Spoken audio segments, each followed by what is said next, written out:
Okay guys, we have this mouse Razer DeathAdder V2 X HyperSpeed, and I do have one with the cable, but I was eagerly waiting for this one.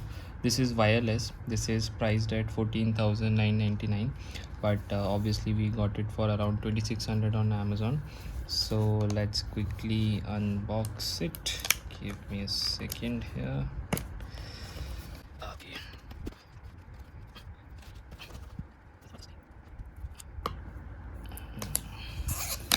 Okay, after a little bit of tussle we have this. Let's quickly open this. All right. Okay, so we do have a manual. Okay, and you do get some stickers, and you have a manual on how to set it up. Yep, as you can see. Now coming back to the mouse, the wireless mouse, and we have two batteries. I think, okay, it's one only, and we have one battery. Yep, as you can see, the seal of Razer. We have, let's quickly see it.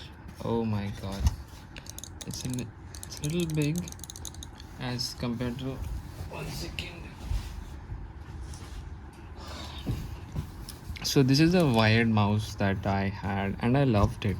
So basically what happened is I was really concerned on how this mouse will fit in my hand, but it might look small, but it's a very good mouse and it fits in perfectly. As you can see here, this is a big one.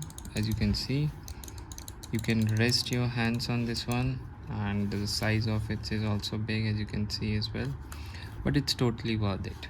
Now I'm going to quickly insert the battery. Okay, if I'm not wrong. Yep, there you go. Okay, you need two batteries and you have this one as well inside of it.